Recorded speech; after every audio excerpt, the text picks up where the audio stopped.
Face au public ce soir, Sa Majesté Hassan II, roi du Maroc. Nous sommes au Palais Royal de Marrakech, Marrakech qui est considéré comme un des joyaux du Maroc, au pied de l'Atlas, dont les cimes sont encore enneigées. Majesté, le monde bouge. Certaines situations bloquées évoluent. Le Proche-Orient, par exemple, avec la déclaration de Valéry Giscard d'Estaing sur l'autodétermination du peuple palestinien. Le Maghreb, avec le dossier du Sahara et l'attitude du colonel Kadhafi. L'Afrique aussi, avec l'accession de la Rhodésie à l'indépendance. L'islam, traversé par les secousses de la révolution iranienne et de l'intervention soviétique en Afghanistan. Or, sur toutes ces affaires, vous êtes un des chefs d'État, un des dirigeants les plus influents et des plus écoutés. Avec Paul Balta du Monde, Roger Bouzinac de Nice Matin, Paul Naon d'Antenne 2, André Potard de l'Express et Édouard Sablier de France Inter, nous allons durant ces 50 minutes faire le point sur toutes ces situations plutôt brûlantes. Majesté, vous vous êtes rendu il y a quelques jours à Darla, capitale du Rio de Janeiro, c'est-à-dire la partie du Sahara livrée par l'Espagne à la Mauritanie.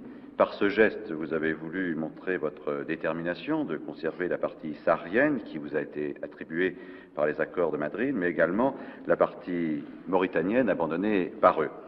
Cette démarche prouve, je crois, votre volonté de garder tout le Sahara occidental. Cela pose la question à laquelle vous nous avez promis de répondre il y a quelques jours aujourd'hui. Majesté, avez-vous les moyens de cette politique, tant sur le plan économique que sur le plan militaire? Il est certain que, de nos jours, vu l'instabilité économique et financière mondiale, très peu de pays peuvent se dire à l'abri d'une situation difficile sur le plan économique et financier. Parmi les pays qui ont supporté le plus le poids des dernières années se trouve le Maroc.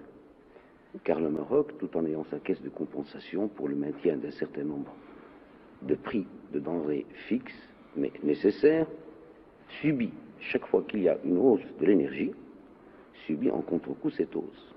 Il ne faut pas croire que parce que nous sommes pays arabes ou musulmans, que nous avons des tarifs privilégiés ou préférentiels en ce qui concerne le prix du brut ou du raffiné.